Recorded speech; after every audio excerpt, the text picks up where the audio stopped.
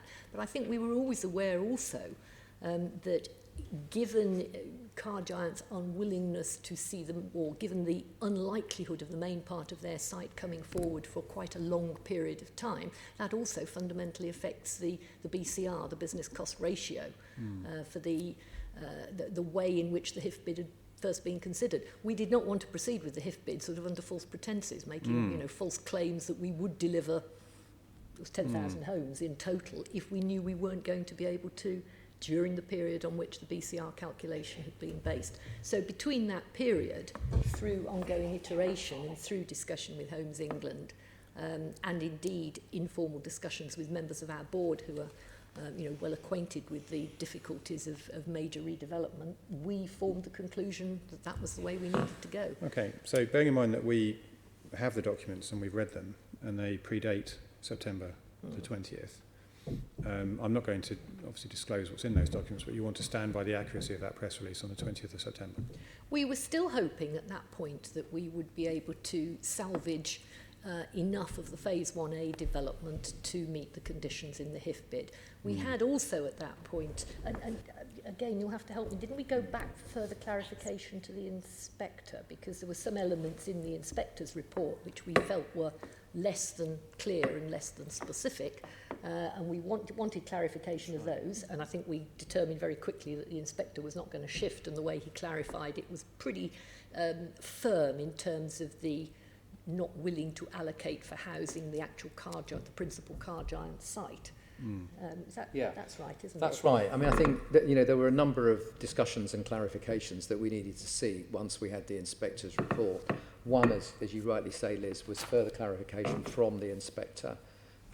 Secondly, notwithstanding the fact that the inspector's interim report did not find in favour of OPDC's intention to designate the car giant land for residential development, it didn't at that point necessarily mean that we couldn't proceed with plans, because, as you know, the planning inspector has come down in favour of de-designating the land from strategic industrial location status.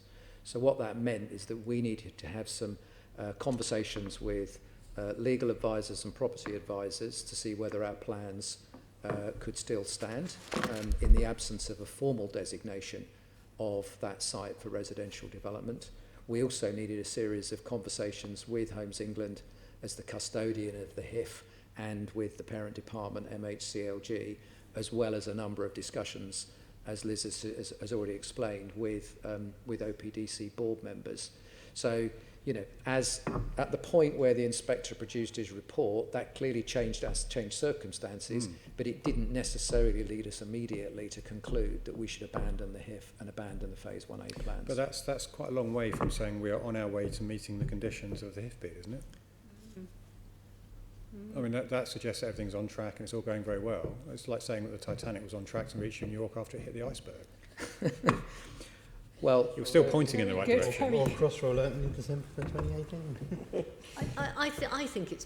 I think probably with hindsight that was somewhat overconfident, but we were extremely keen that we didn't actually undermine our potential for making some progress on this. We weren't going to throw in the towel straight away. No, I think that's a fair comment, but I do slightly take issue with the veracity of the press release that suggests that everything is going perfectly well when, certainly on this side of the table, it looked whole below the waterline to us. I take your point. As I say, I think with hindsight, we probably might have done it a little better. Okay. How much has the failed bid cost the HIF bid cost Londoners? There is an element of OPDC spend, not an insignificant element, that's obviously been associated with the work that set the framework for the HIF submission and then has subsequently undertaken more detailed work once we were given an indication that the HIF bid was successful back in March. I can't today give you a very specific or a precise figure for that, but it's a piece of work that we are undertaking internally to try and get a very accurate figure as to how much of our expenditure was directly associated with that. Because as you will appreciate, a lot of the expenditure associated with the HIF bid is also expenditure that's related to work on the draft plan, work on understanding the broader context in terms of housing delivery, site conditions, land ownerships and so forth. So actually breaking this down in detail is a fairly complex exercise, but it's one that's underway. And we will be reporting to our board at the end of January with some further detail on that, which we'll obviously be very happy to share with you, either in writing or in session, as you choose. Yes, we may have a subsequent session a bit later down the line, but I think in advance of the budget setting process, if you could let us know in writing when you've had your board meeting, that'd be fine. We'll pick that up in the letter that we send to you afterwards in due course. I've got another question that I was going to ask you about the car giant land and the relationship with car giant, but I think we might save that to the car giant section.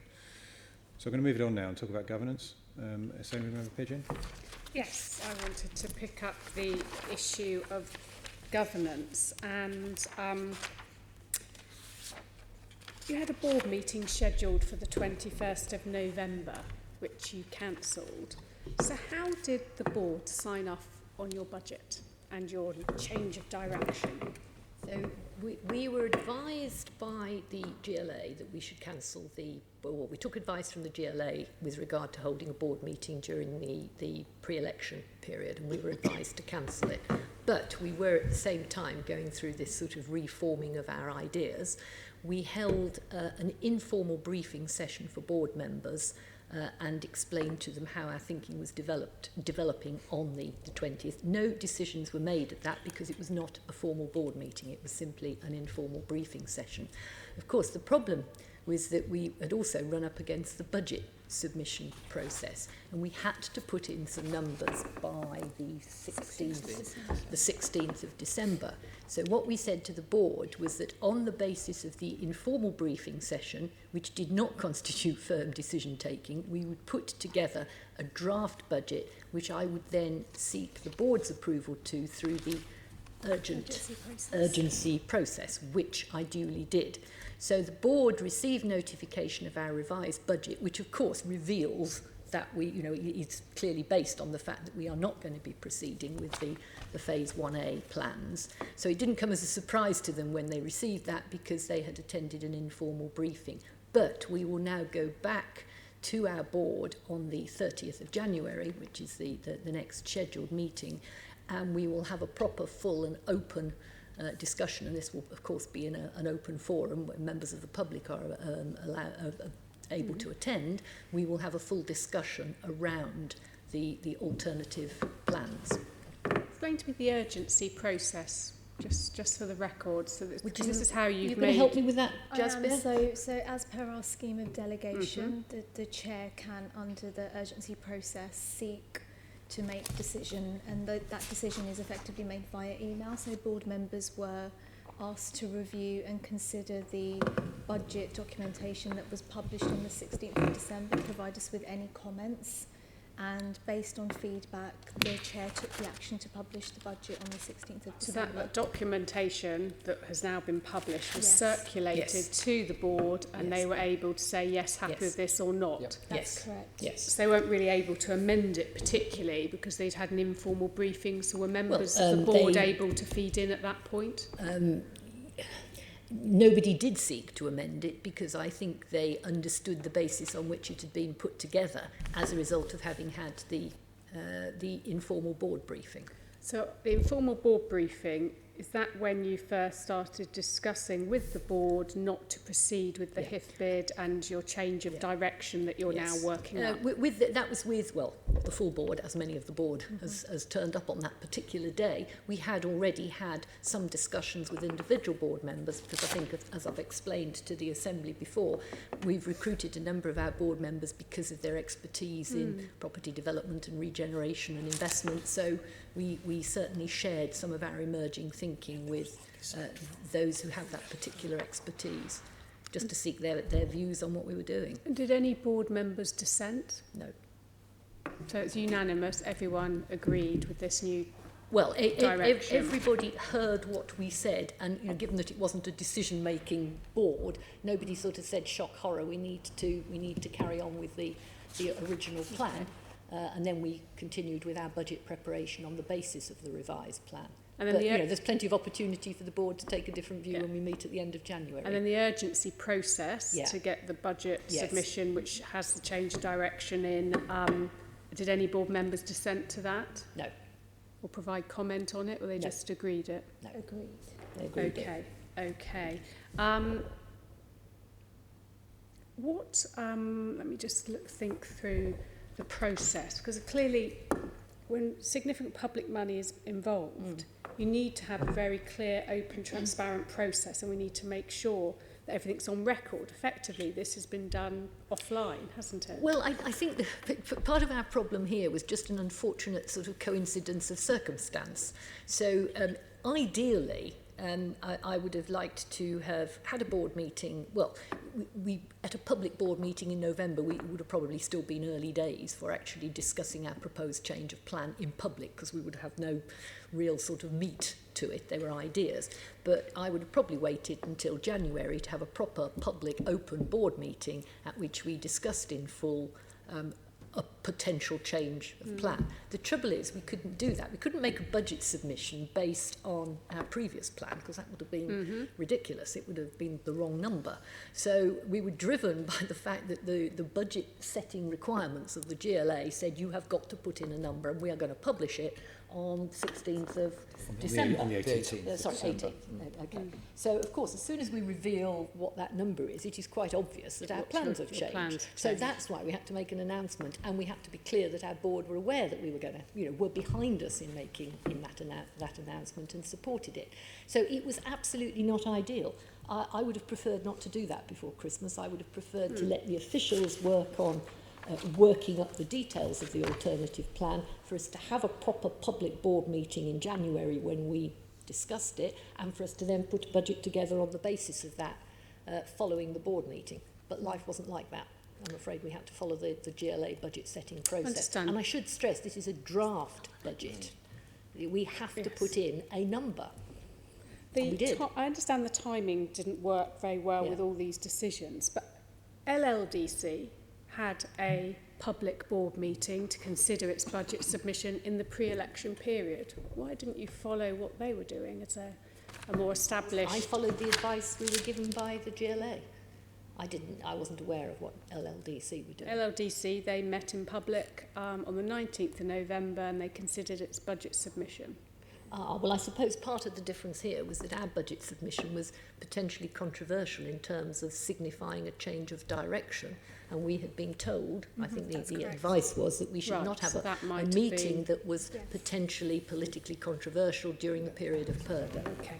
But in terms of OPDC as a body, in terms of your staffing, you've got an interim chief exec still. I don't think we've had a permanent chief exec for some time, since April 2018, possibly. And obviously you have your interim chief finance officer. Are there plans to actually make permanent these appointments? The problem we have had is a degree of uncertainty about the direction of OPDC.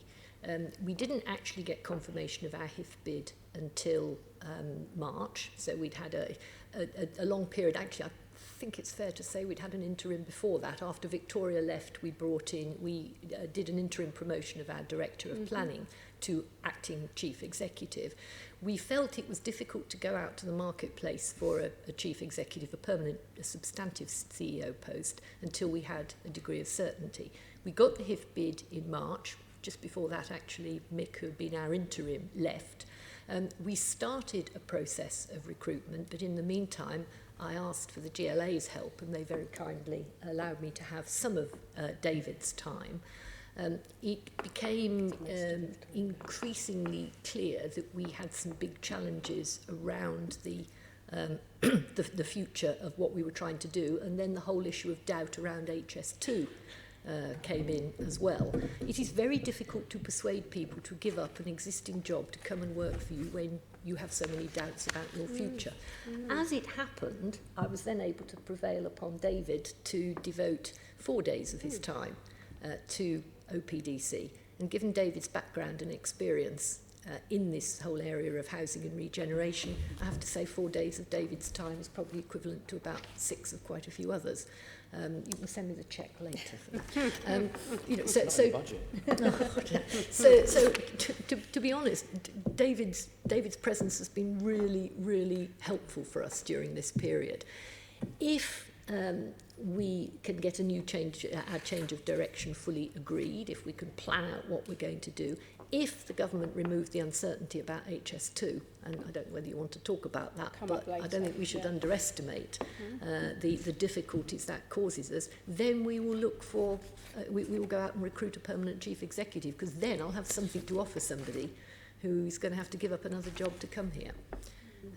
Jasbir, I hasten to add that is an appointment I leave to the chief executive to deal with, and I personally, and I think it's fair to say the board, have been very satisfied with what Jasbir has done as our interim chief finance officer.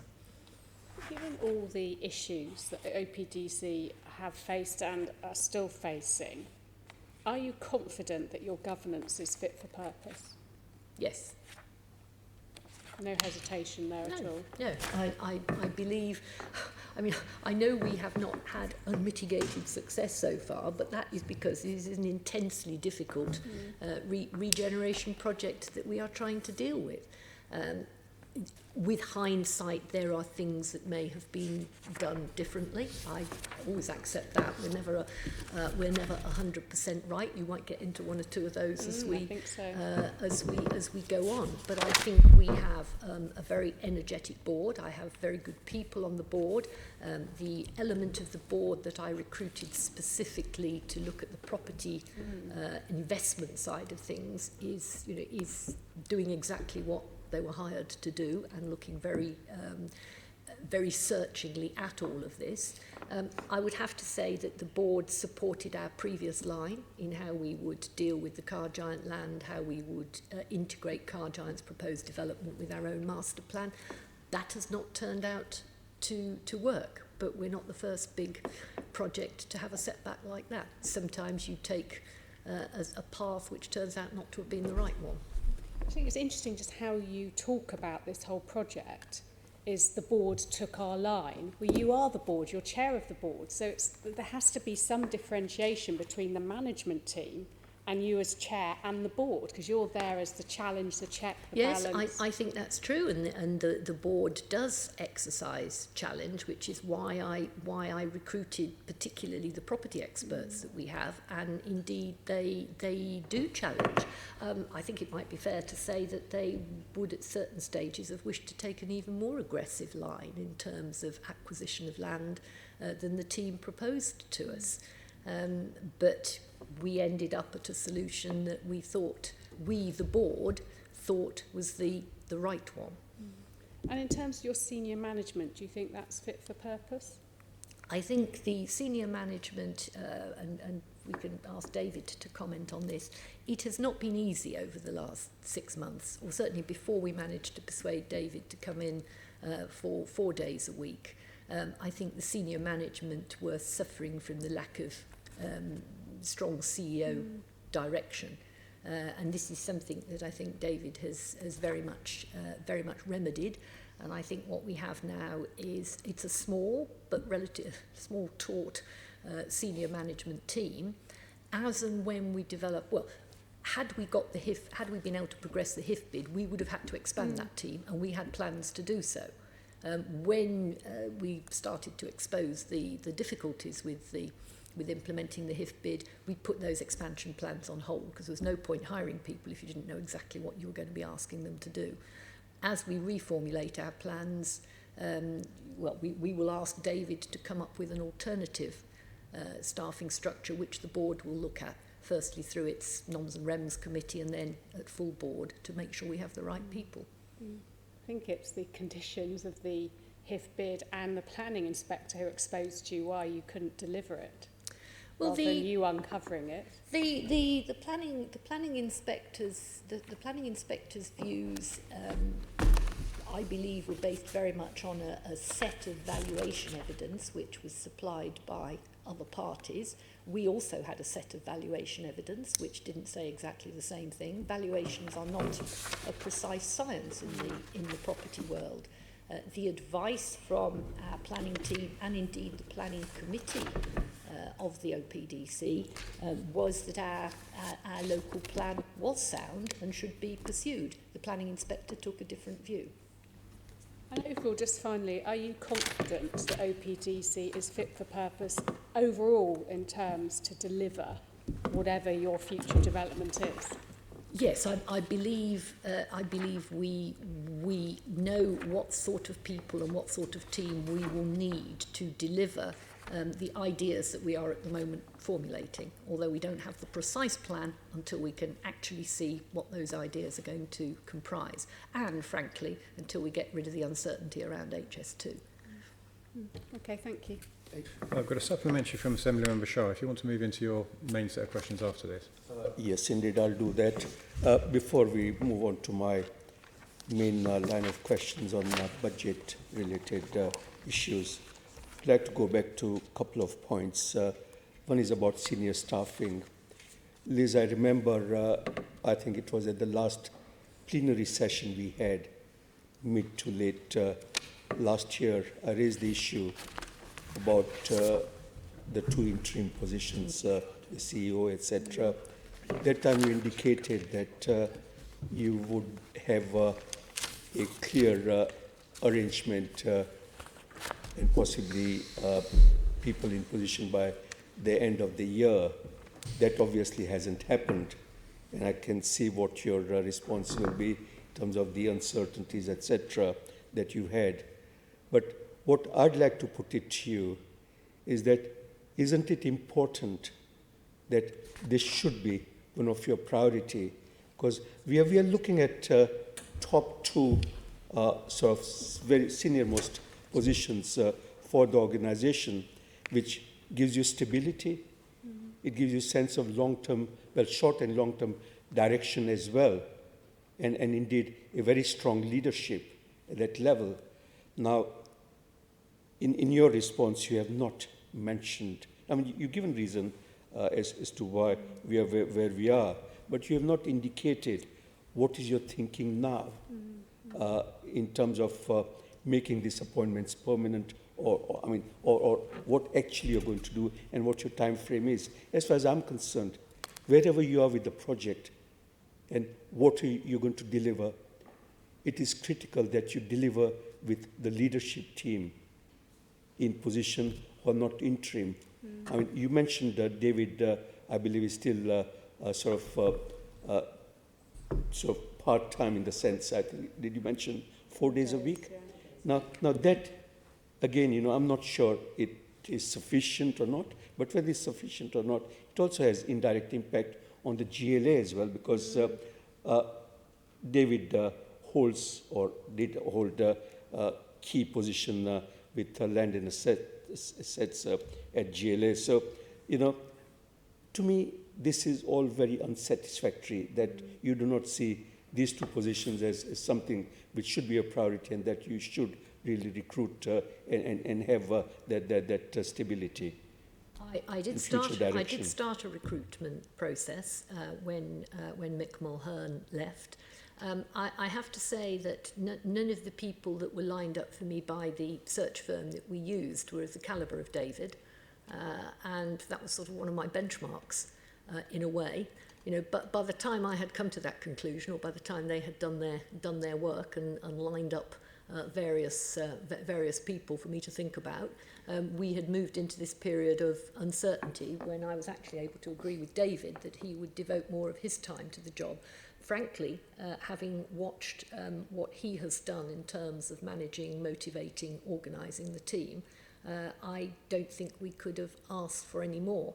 And I think until such time as, well, for a start off, we're absolutely clear that Old Oak Common Station is going to happen, I don't think I could find anybody to come and do this job who would be better than David. I may not find anybody who is better than David, but so I have no problem that we have lacked leadership over this difficult period, and I will move to recruit as soon as I think I can get the right sort of person to come and join us.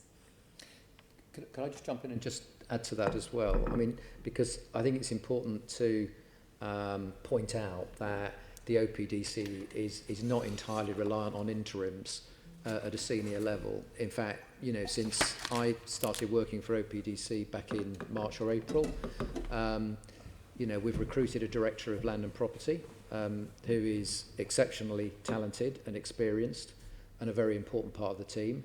We've had a return of our director of delivery and development, who was away for a year and is now back. So on the delivery and development and land side, which is really, in many ways, the most crucial aspects of this, I've got two very competent directors, and they are both permanent appointments. I think I should also add that, we have had an interim arrangement for Director of Planning for some time, but that is going to come to an end. We're advertising, in fact, next week, with the benefit of recruitment consultants to get a permanent Director of Planning in. So, I take it very seriously that we need as strong and permanent a set of senior officers as possible. But I would say this, and I think it's reflected in what Liz has said, that, if you've got a development corporation attempting to struggle with what, by any standards, is a very complex, difficult project, you know, you need three things, absolutely three elements of raw material, if you like. One is you need competent staff, no argument about that. The second thing you need is really you need control and ideally ownership of land. And OPDC does not have that benefit at the moment, and that's a real barrier, I think, to recruiting a chief executive, because most potential chief executives will say, well, where's your control of the land in this difficult area? And the third thing you need, of course, is you need access to quite substantial budgets, partly to acquire land and partly to deliver infrastructure. And at the moment, OPDC doesn't have that either. So, you know, this is still a project that has tremendous potential, and it's very important to London. It's extremely important to London. There is no site in London with greater potential than Old Oakham Park Royal. I'm quite clear about that. But until some of those fundamental elements are in place, or at least closer to being in place, I think it is quite difficult, actually, to find a permanent chief executive of the calibre that the project needs, which is precisely why we're now refocusing our plans to try and deal with some of those issues about land, working with HS2 and Network Rail, and about access to future funding, where I'm pretty sure we will need further assistance from government through their proposed new infrastructure programmes. You see, I mean, this being, whatever shape it takes, scale down or not, this is and will always remain one of Europe's largest regeneration project, given that all I'm getting still, as far as I'm concerned, mixed messages about, you know, the importance of leadership and how you need to have a permanent, well-defined leadership team rather than having this interim arrangements after interim arrangements. I still haven't heard anything about when do you plan to or envisage looking at recruitment process again, but I think let's leave it at that because I'm mindful of time as well. I'm sure we'll revisit it at some point in time, possibly on Regeneration Committee. Moving on to the second bit about the whole issue about whether the governance is fit for purpose. One thing as both, well, particularly as local assembly member with the interest I have in terms of Brent, and indeed Dr. Onka Sawata, assembly member for Ealing and those parts, would also confirm. And something I have again, Liz, picked it up, we have on plenary session is our concerns about engagement with the local community and members of public. This still remains, as far as I'm concerned, from what I'm getting constantly, is very unsatisfactory situation whereby constantly we get the lobbying and information from local community and groups that the engagement is far from satisfactory with local communities and what their aspirations are. Something I would like to see that improved. I don't know whether you're still saying to me and this committee that your governance, your management structure is fit for purpose and that you actually have local community on board with what you're trying to do. Well, I'm sorry that you've picked up those sort of messages, because local engagement is something that we have tried very, very hard to approach with sensitivity, to approach comprehensively. I mean, even while all this uncertainty was going on, I actually sat down and had a meeting with the, I regret to say I've now forgotten his name, sorry, it's the new year, the gentleman who runs the Grand Union Alliance, because what I've been extremely keen to try and do is find a mechanism whereby we could connect with there's something like 25 different sort of local groups in the area. I mean, it's not one community in the centre of it, it's a lot round the edges simply by nature of the site, plus a lot of other interests, you know, things like the Friends of Wormwood Scrubs and the people who support the canal and all that sort of thing. Now, what I ideally would have liked would for there to be some sort of local organisation, not ours, a local organisation with which we could connect. I actually sat down with the leader of the Grand Union Alliance and said, you sound as if you're the organisation that could be that. What can we do to help you? They were at one time funded by, I think, UCL, and their funding dropped away. I said, is it a matter of funding? Could we actually look at funding you? Not because we want to interfere with how you run things, but because we want somebody that we can have a good level of comprehensive engagement with, so that we're not just being lobbied by very small individual groups of just one or two people, so we're getting to a larger community. He is still thinking about what he needs. He has yet to come back to me. I asked him to make a proposal, and we agreed that we would look at it and we would try and fund it for him. So we've absolutely bent over backwards to try and engage with the local community. We've done a phenomenal amount of consultation on the local plan. I didn't bring the numbers with me because that's actually I think I had them ready for our last assembly meeting, but you know, we have had responses from a huge number of people. We've had umpteen events. A lot of the locals have dropped in. We've done a huge amount of work over things like the open house weekend, over our community art project as part of our Great Places scheme. I mean, if you've got specifics, I really wish you'd send them to me and that I could sort of meet these individuals who are saying we are not doing community engagement. Well, we'll certainly come back to you on that. If I can, again, mindful of time, move on to the main section of questions that I have on budget proposals for 2021.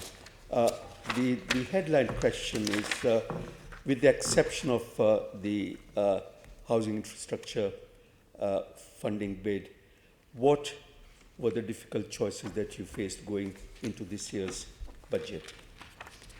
So what were the difficulties we faced going into this year's budget? Well, I think I will turn to David on this point. All I'd say is that we decided to start with effectively a zero-based approach. You know, given that we were going to be looking at a whole new approach to regeneration, we wanted to sort of go back to basics and justify every line in our expenditure, which is how how David's team has actually put the budget together. So would you like to explain that? So we've absolutely, as Liz says, we have taken the budget apart, zero-based it, and only put in allocations or draft allocations for funding that we're confident that we need. In terms of difficult decisions, I mean, by far and away, obviously, the difficult decision was the big one about do we relinquish our current interest in the HIF, and change our plans from phase 1A. Other difficult decisions kind of pale into insignificance compared to that. I think what I would say, though, is that we certainly are turning our minds to whether we can be more efficient over the next year or so in terms of things like the arrangements that we have at OPDC to work collaboratively with colleagues, in fact, just on the other side of the floor at Union Street in the Housing and Land team. We are certainly part of a corporate exercise at GLA group level, I should say, looking at greater integration and collaboration and shared services, because currently we have some shared service arrangements, but we still also have a lot of our own sort of self-contained elements where I think there are probably more efficiencies that we might be able to drive over time. So there are things that we are alert to and things that are very much baked into our thinking over the next few months as we turn a draft budget into a firm budget and then think about evolving OPDC in accordance with our new sort of strategic direction. But I wouldn't point to any kind of singular difficult decision that was on a par with the one that we've spent some time already discussing this morning. Right. How many new homes and jobs be delivered now that the car giant site is out of equation, as well as there is no 250 million coming from HIF funding? Yeah, so, I mean, obviously, it's important to remember that, we are not returning £250 million that we've received from the government. In fact, that was a provisional award, as you know, that was associated with conditions that we no longer feel that we can meet. So it's effectively withdrawing our interest from a funding programme that's no longer applicable. In terms of thinking through how we then bring forward land that is going to be consistent with the delivery of the overall ambitions for Old Oak, and Park Royal, we have turned our focus very much towards the publicly owned land that the two major agencies are responsible for, mainly Network Rail on the one hand, HS2 on the other. Now, I think one of the reasons why these were not regarded as the early win sites that perhaps were associated with our earlier Phase 1A plans is that some of those sites are not going to come forward for a number of years. They're associated with HS2 work sites activities. There are other constraints in terms of, existing planning designations in some cases, third-party leases and operational uses, and so forth. But having come to the conclusion that the Car Giant site is not going to come forward, we clearly now need to think about whether we can work with those public sector landowners that own very substantial sites, in fact larger sites if you put them together than the Phase 1A and Car Giant land combined. And some of those sites we believe are capable of being redeveloped quite quickly. So yes, we certainly do need some decisions that will hopefully confirm that the construction of HS2 will proceed, but we think some of the work sites will potentially be released before HS2 is formally commissioned. We're working very closely already with Network Rail around some of their plans, looking at the regeneration of Willesden Junction Station. And then in addition to that, we have scaled up considerably over the last few months the work we're doing to look at various land holdings that are capable of what we're calling accelerated delivery or early delivery sites. So we're talking to the likes and working closely with the likes of City and Docklands, who own land on Scrubs Lane. We're talking and working very closely with Segro, who are landowners looking to bring forward some really quite exciting projects that will combine industrial use alongside residential use, and a number of other sites where we think there is the possibility of bringing forward many hundreds of homes over the next 2 to 3 years. So we're not necessarily putting all of our eggs in a long-term basket. We're looking to try and do as much as we possibly can over the next 1, 2 and 3 years. Yeah, thanks. I mean, we are pretty much aware of the scale of public sector land holdings as well as other potential land that you are exploring, as you said. I still haven't got answer to my question. Do you have any idea of figures that you can give us in terms of what the new housing and the jobs numbers will look like? If not, when will you be in a position to tell us so? Yeah, so I'm pretty confident at the moment that the work the team has done will leave us in a position where the potential to deliver the kinds of numbers that were in our draft local plan, and we've heard those numbers used a lot, 25,000 homes, 65,000 jobs. I don't think we need to be moving radically away from those sorts of numbers. But that is going to be contingent on working up the new plans with the landowners that I've talked about and potentially looking at some of the planning issues that flow from that we will need to re-engage the planning inspector and the wider community around. So I think in overall terms, there is no reason for us to drop the level of ambition that we have for our area. But there is quite a lot of work to do to pull together a credible strategy that will prove that that is the case. And that's the work that we're looking to do over the next few months.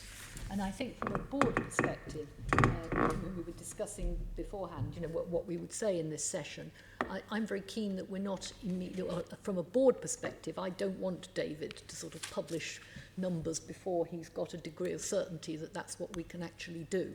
So as soon as we have refined these further plans, we will come back to you, to the GLA generally, to the wider world, explaining what we think we'll be able to achieve and over what sort of time period. But I think at the moment, I agree with David that we still think the degree of ambition we had previously is probably in the right order, but I don't think we should be nailing sort of firm numbers to the next 1, 2, 3, 4, 5 years for the moment. Well, we look forward to we hearing will good news keep you informed. Yes. as soon as possible that Yes. you still will be building the ambitious level and obtain regeneration that has been part of the vision. I mean, my perspective on this is that it's not just about numbers, housing numbers. This has always been about creating a new district of London, with everything else that goes with that, with a whole new sort of sustainable environmental policy, a whole new approach to transport. This is still a massive opportunity. It's just that it's an extremely challenging one. If I can move on to my next question. Liz, you've referred to in your opening comments issue about the Old Oak North.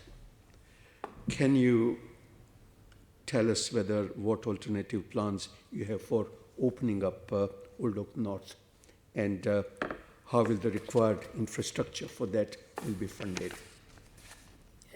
So in terms of our planning now, we are moving away from the original scheme for Old Oak North. So almost certainly we will not be constructing the road, which had various names. I think it was called Park Road at one point, wasn't it? So Union Way, Park Road, this sort of spine road with a curve around the north of the site, which would have consumed most of the 250 million because it required tunnels, bridges and everything else. We almost certainly would not build that now. There may be some elements of transport infrastructure that would still be needed to open up certain sites, but the master plan that had that at its core is frankly no longer going to happen, because Old Oak North is now going to stay principally occupied by the car giant business, and Jeff Warren has plans for that business, and we need to look at how we can work with him to see what peripheral land around his site is developable and what infrastructure that might need to open it up. I mean, obviously you don't know yet what the solution is, and therefore you won't know the cost. No. Would you be confident that that infrastructure cost, which I'm sure will still be pretty substantial, could be met within your projected figures and overall budget plans? We have always we've always taken the view that we would need some injection of external funding to provide the infrastructure that you need to achieve the level of development at OPDC. What we have been doing is having sort of very informal discussions with officials in government, at Homes England, and we will be getting ourselves ready to make a bid for whatever the Son of Housing Infrastructure Fund is likely to be. But of course, we need to have worked up our plans to justify this, because there's always very stringent requirements in terms of BCRs and everything else when you're actually bidding for central government money. I have no doubt we will need some central government money to do this. Sure. Okay, moving on. What has happened to your 549 million capital plan? And how will this impact on your long-term plans? So the capital programme from the previous financial year was related to our projected work on the HIF programme, because that's no longer taking place. The capital programme has reduced because of that. So our capital programme was predominantly based on our HIF programme. We do have some good growth funding, which is capital. We're currently working out the proposals for that, and that will be published as part of our revised proposals to board on the 30th of January. But the difference in our revenue and capital programme budgets is the Phase 1A programme not taking place. Mm-hmm. Moving on from there, probably it's a question for you as well. In your 2018-19 budget, you forecast net expenditure to be 6.8 million for 2020-21. This has now risen to 7.8 million. Meanwhile, your revised budget net expenditure for this financial year went from 6.8 million to 11.8 million, almost a double of what you originally planned in your 2018-19 budget proposals. I mean, how can we trust any figures you're putting in front of us, given the major the discrepancies or that we face now from the figures that we are given? So, just before you say that, can I just make a general point? Yeah. In our discussions with the Mayor and with the Mayor's staff, before we put forward our budgets back in 17, 18, 18, 19, we always made the point that they were provisional upon, well, certainly by 18, 19, they were provisional upon what would happen if and when we got the HIF bid.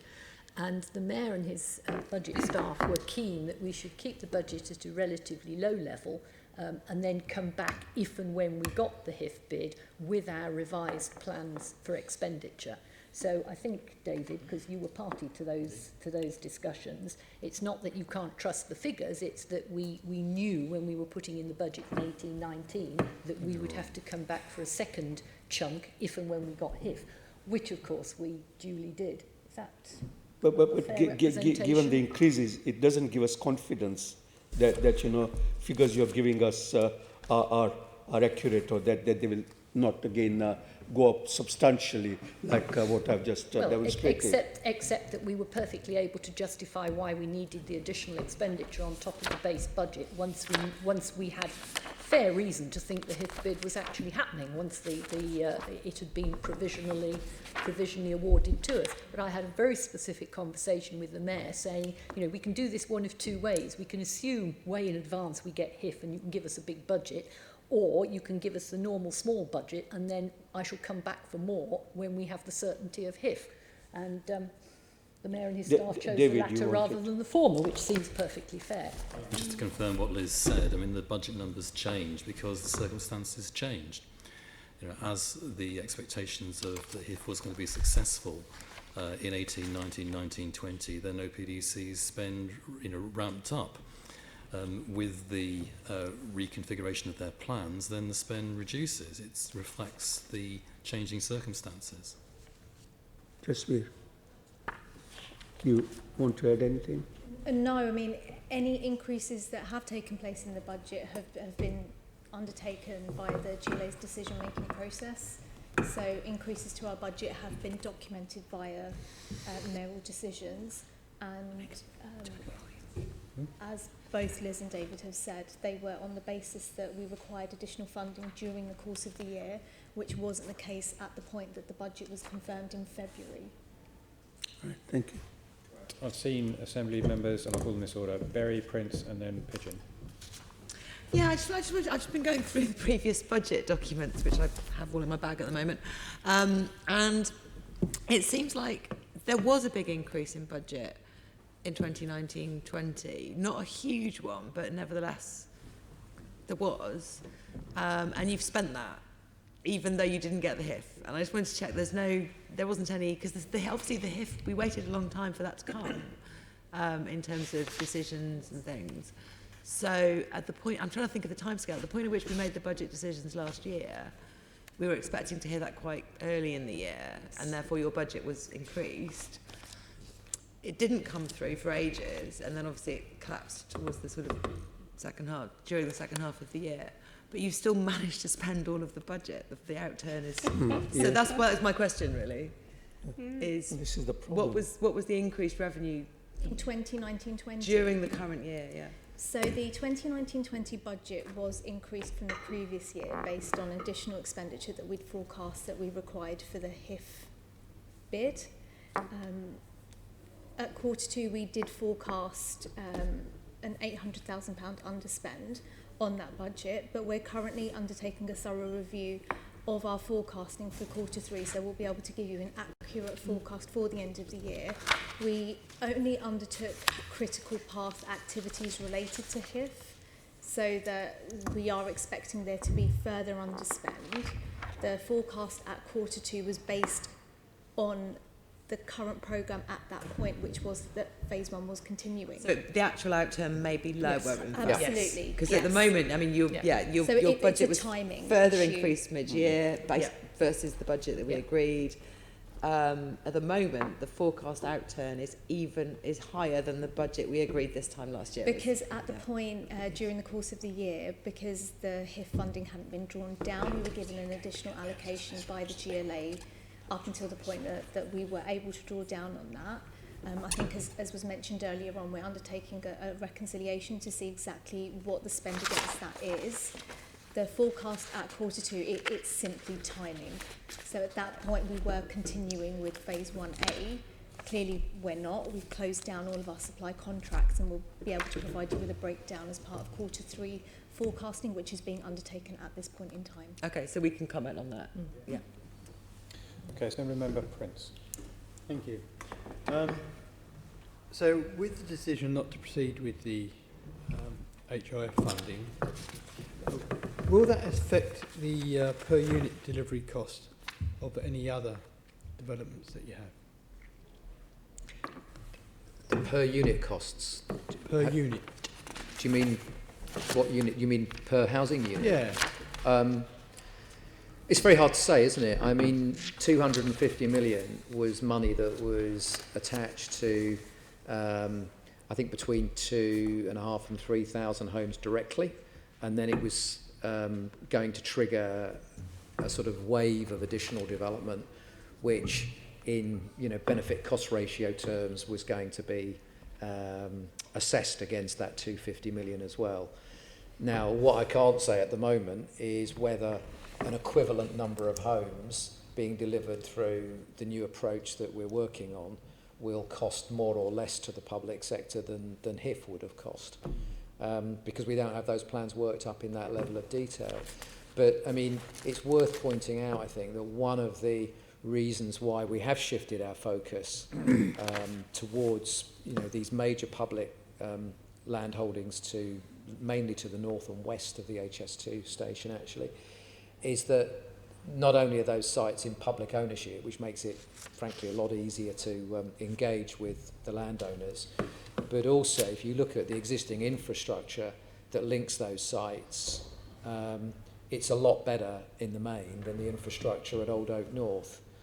So you've got major thoroughfares like Victoria Road and Old Oak Lane, which on the face of it should give us much better access. So I certainly wouldn't want to be drawn on concluding that it would cost less per unit, but at the moment there's no reason to think that we would need perhaps quite so much money to do quite so much upfront infrastructure work.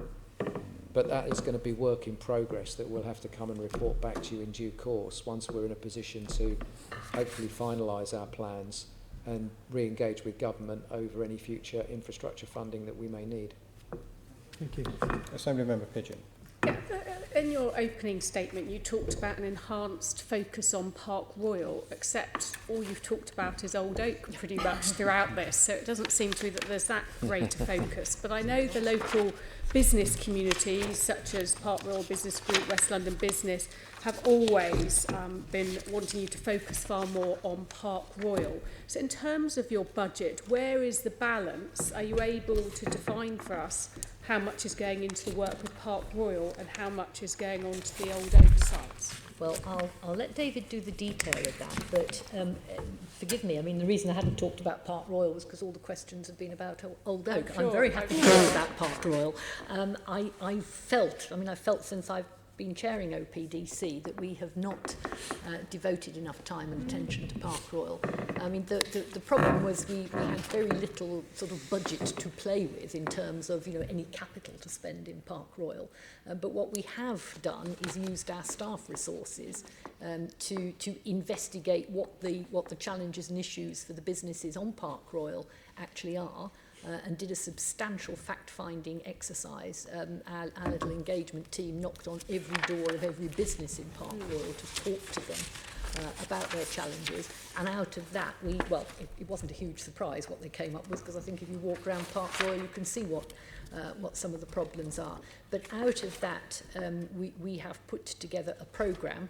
The team have actually done an extremely good job in sort of accessing a number of different pots of funding, which I'm going to let David talk about, but it really is a case of going out and sort of pulling bits out from everywhere you conceivably can, as a result of which I think we have a far more credible plan. Frankly, I would love to have a larger capital budget to do something more with Park Royal, because I think there's huge potential there to actually look at how we could try and amalgamate some land ownership of sites, redevelop areas to intensify the use of those sites. Because the problem is the way the industrial usage has grown over the years, it's mostly single story, so it doesn't use the land very efficiently.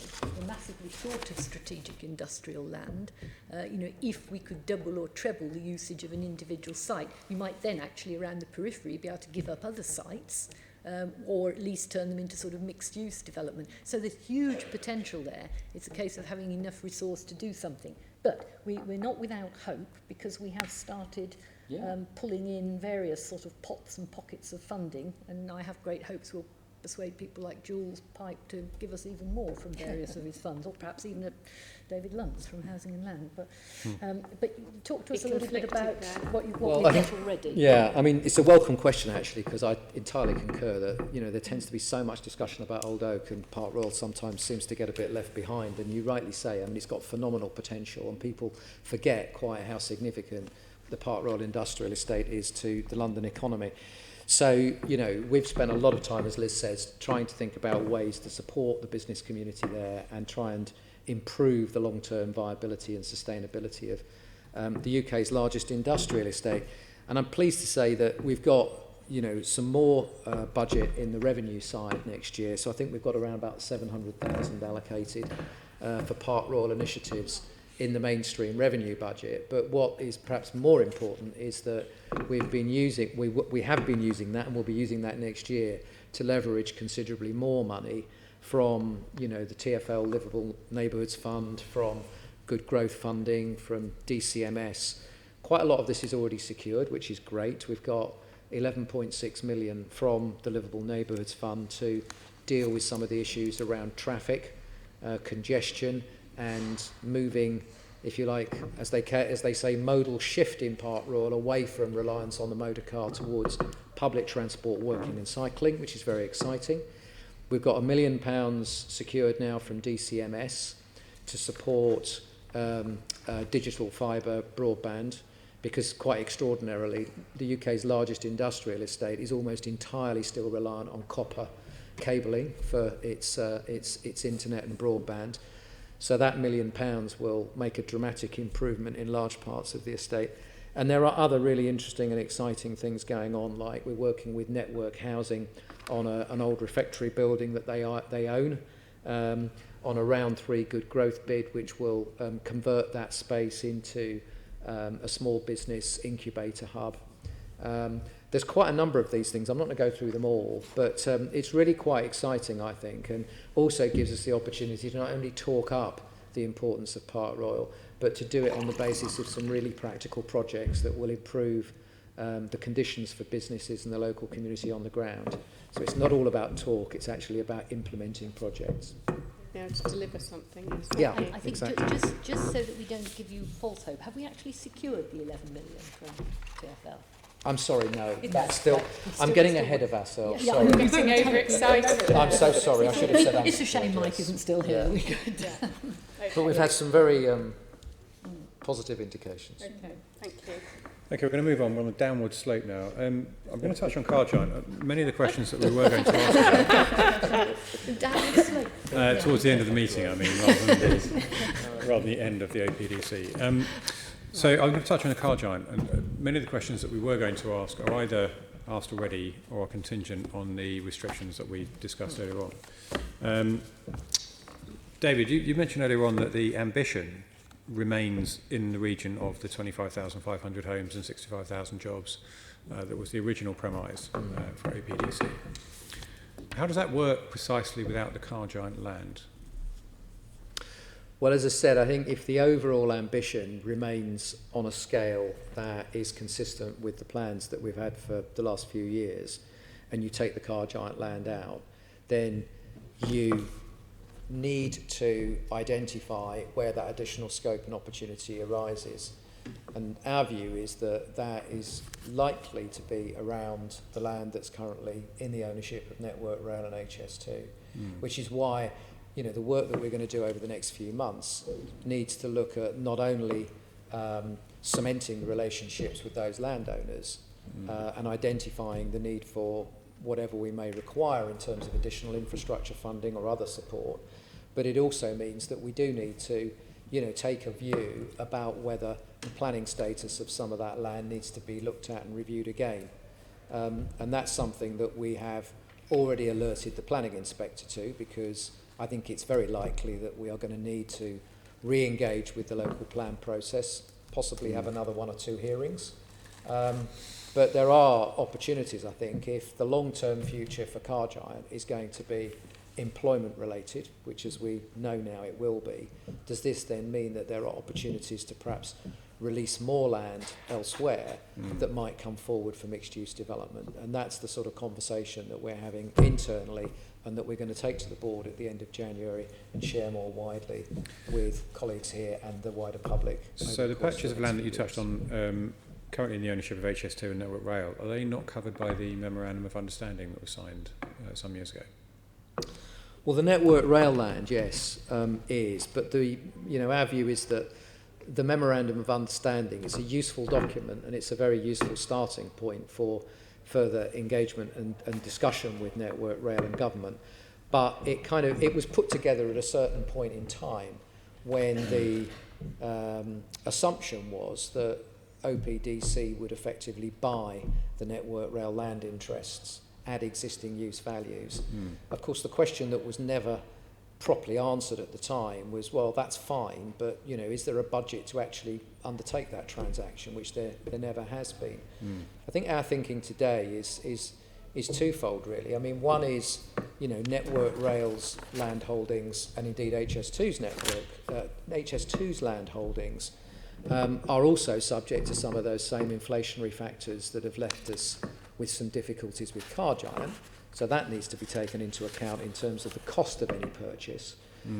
But more importantly, perhaps, it also raises an interesting question about whether the sensible strategy is to necessarily purchase land where one public sector agency is buying land from another public sector agency, which doesn't, on the face of it, necessarily seem the most efficient transaction, or whether it makes more sense to think about some sort of collaboration agreement or a land pooling arrangement where the public sector interests across those agencies can be shared. And again, that's part of the conversation that we're having. So there are, you know, some quite important decisions that we need to try and arrive at in terms of how we organise the respective land interests. But above that, there are also some quite important planning issues that need to get resolved in terms of land use and any further modifications to the draft plan as currently stands. The land pooling arrangement that you just touched on would require government involvement, wouldn't it? Yeah. Do you think that the collapse of the HIF bid is likely to induce the government to want to get involved in that? Well, I would hope so. I mean, I think I absolutely take the point, you know, that losing the Phase 1A plans and the HIF bid, the provisional allocation, you know, looks on the face of it to be, you know, a very serious kind of step backwards. But I would put it slightly differently, and I think, you know, Liz, as the chairman of the board, said this in the opening remarks, I think, that, you know, if circumstances change, which they often do in regeneration projects, and with land markets as volatile as London's in West London at the moment, this is doubly the case, then, you know, clearly one needs to be aware that you may have to change your plans. And I remember when, you know, Liz and I were in front of the committee, I think last June, I think we were pretty candid actually about some of the risks attached to the local plan status, the HIF bid, the relationships with Car Giant. And some of those risks have been triggered. I think the engagement with government, I hope the engagement with government will acknowledge that point number one, if circumstances change, then it's entirely reasonable to change one's strategic approach. But secondly, I think that assuming that government does confirm that 1.5 billion, whatever it will finally cost to build this enormous transport interchange around HS2, that central government as the principal funder of that is going to be equally interested in exploiting the regeneration premium and potential that is offered by that investment.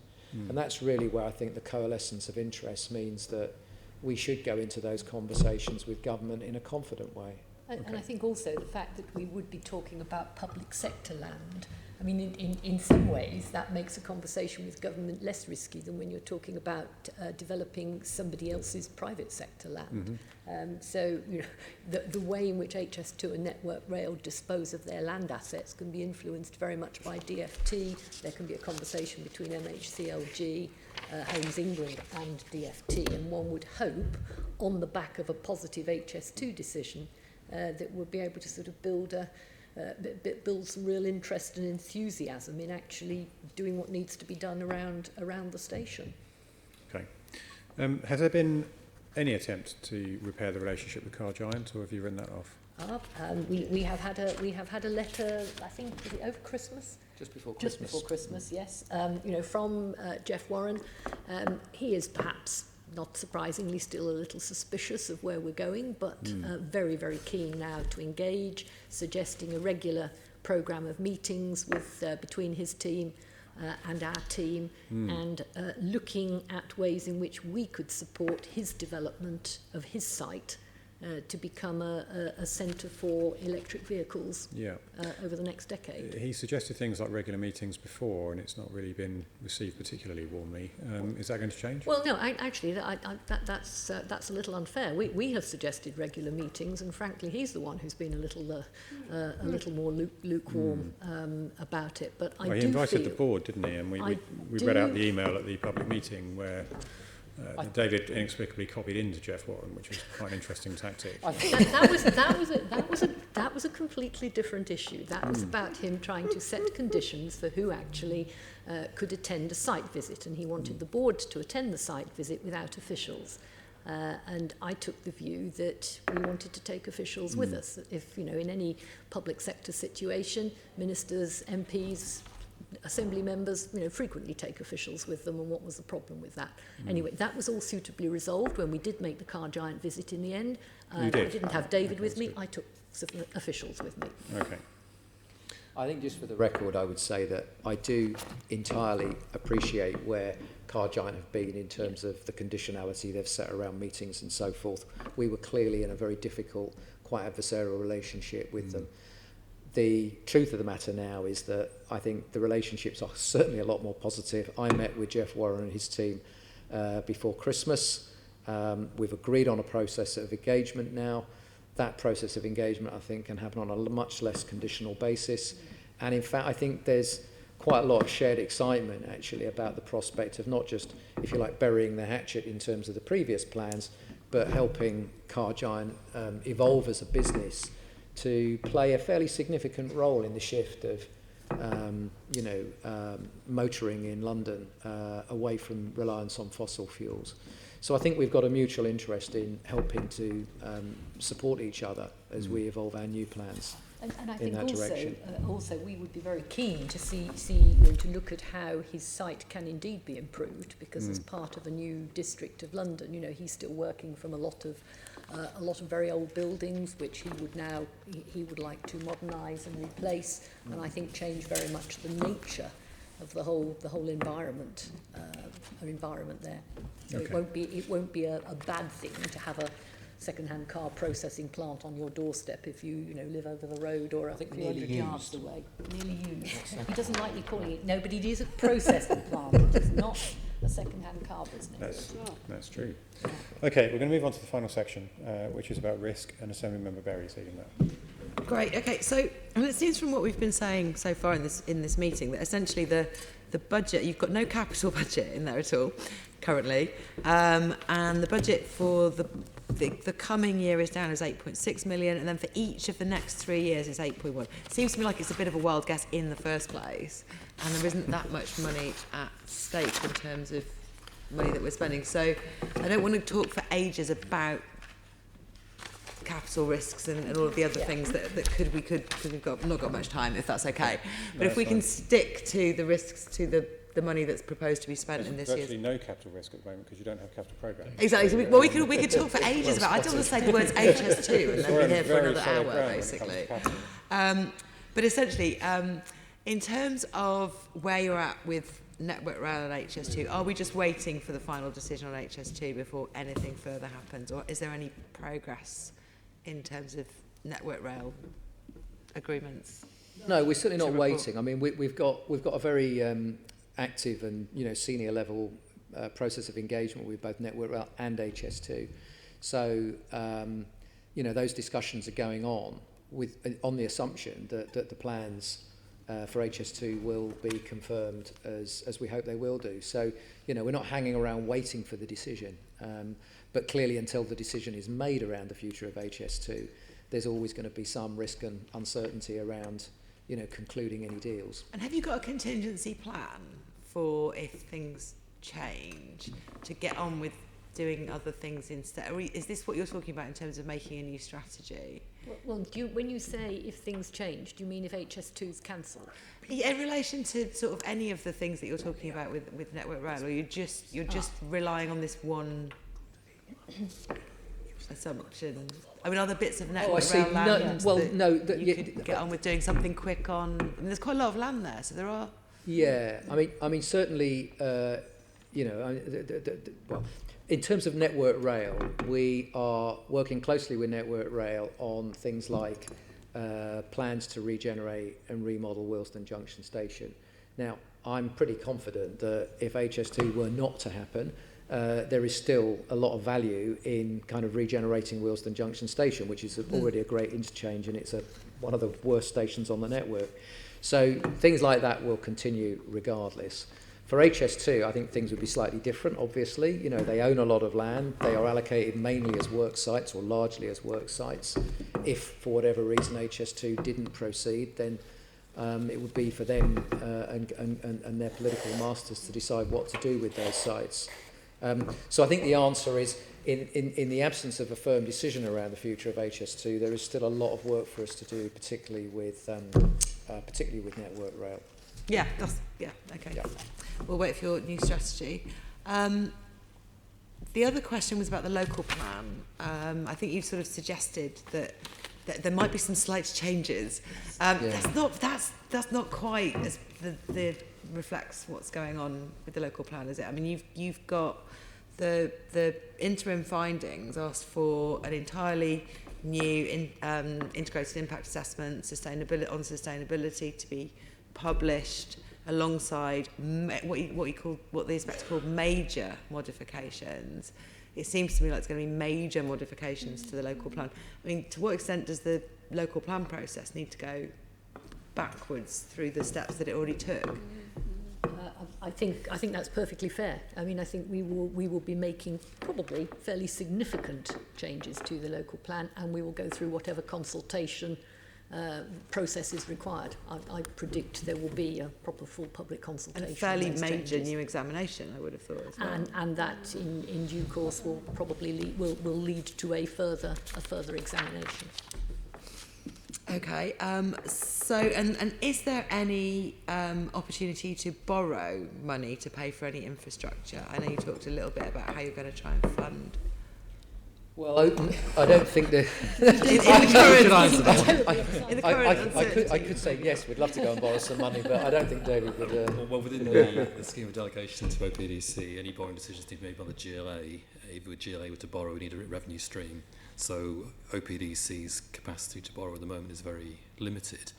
What I would though say, back going to your earlier question, was around we do hold the Mayor holds a Development Corporations Reserve, so that if circumstances change very quickly, then the OPDC could tap into that.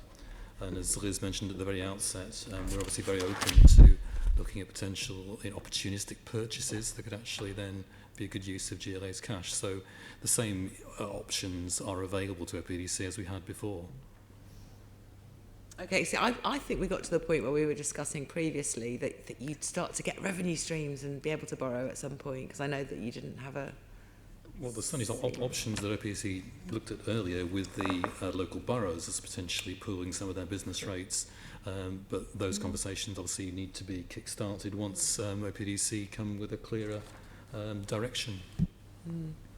And then, I mean, when you mentioned earlier that there might be possible pooling arrangements over land, And I think the chair asked you, how likely is that to happen? Do you have an indication from government how interested they are in innovative things like that between the public sector bodies?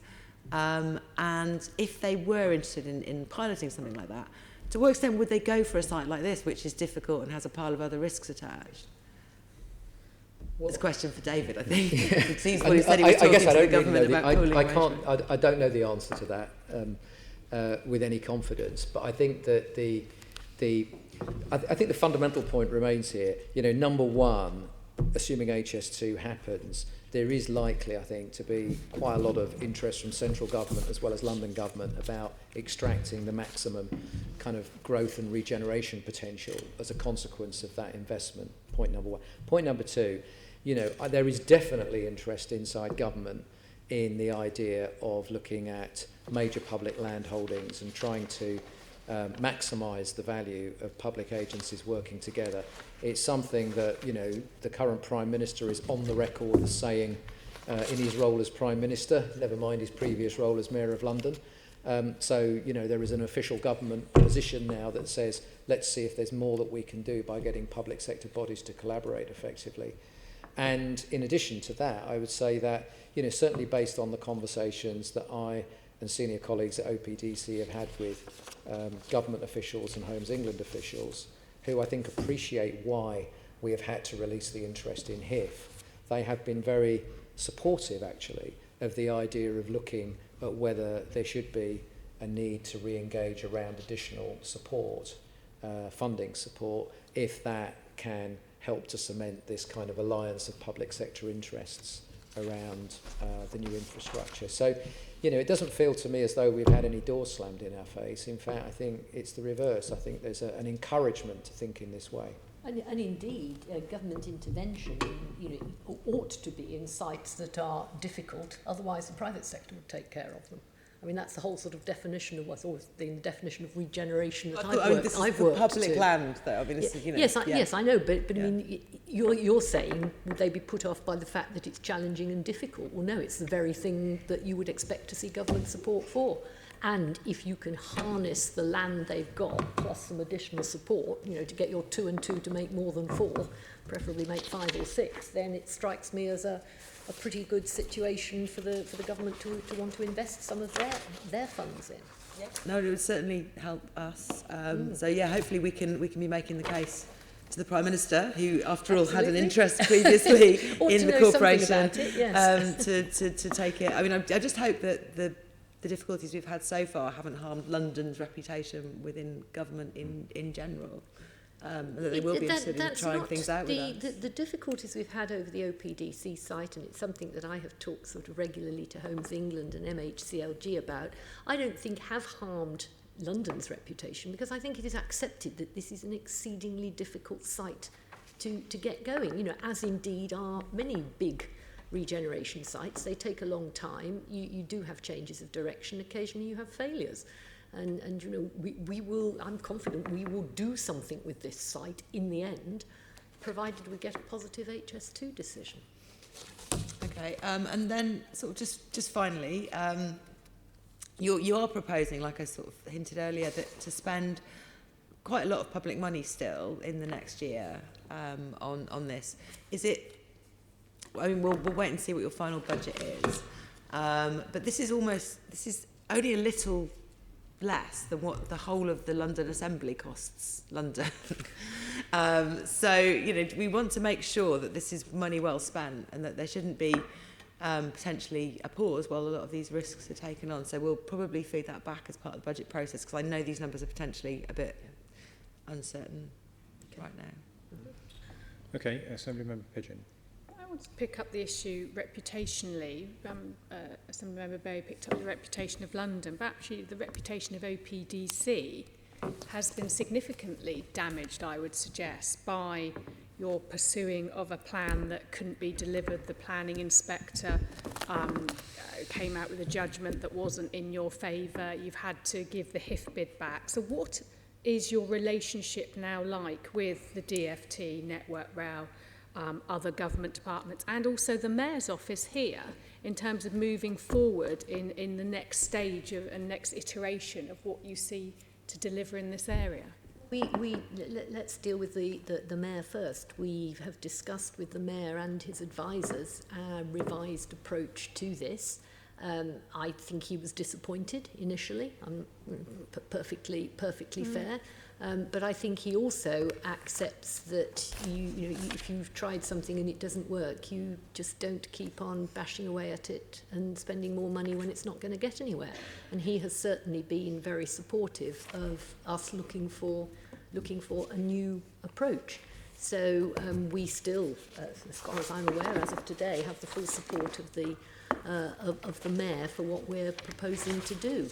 I'll let David chip in on the rest of government. I mean, I think you're right. I think OPDC has suffered a setback in terms of perception of what we are able to do. But we are going to work through that. We sort of shake ourselves off and hopefully come up with a very sound revised plan, which I would very much like to focus on taking to government as being building on the as David said earlier, the investment they are making in the station. Because you know, if HS2 gets the go ahead, if there's going to be a new transport interchange at Old Oak, it would be shameful if full advantage wasn't taken of that. And I think, and a number of our board members have said this, in particular the leader of Hammersmith and Fulham, that you know, we should be in there in front of the Treasury pointing out what the potential opportunity is for somewhere like Old Oak and why we need their help to realise it. I don't think we've done that as vigorously as we should have done over the last 2 years. So I think we're resetting the dial, and we need to absolutely crack on and do that. Look forward to seeing your plan B, which I know Assembly Member Shah and I have regularly questioned you about what is plan B. Well, now you're having to develop plan B, well, so we look forward yes, to seeing that. We are indeed, but I know a lot of the talk on plan B was also around what happens if we don't have HS2, so once we can get that out of the way, absolutely. I think we will have a greater degree of clarity. Lovely, thank you. Plan C, I think, we're on plan B already. Okay, we've reached the end of our period of questions. So, members, can we thank our guests for their attendance and their answers?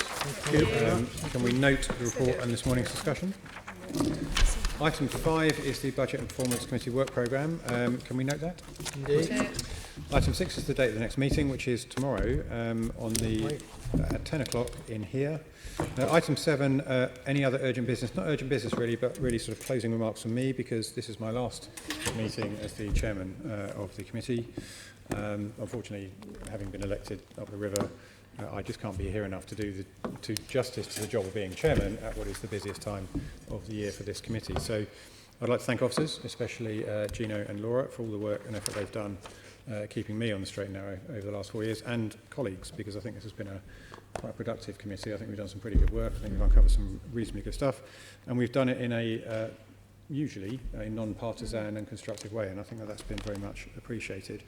I'm sure that whoever succeeds me, that won't change going off into the future, and I'd like to wish you all well. Thank you very much. Can we put on record our thanks to you as being a superb chair of the committee and the work we've done over recent years, so thank you. Thank you very much. Chair, I'd like to echo that as well. Thank you. Thank you very much. I only said that so I could get them to be nice to me at the end of the year. Always nice. Right, the meeting is closed. Thank you. GLA Chamber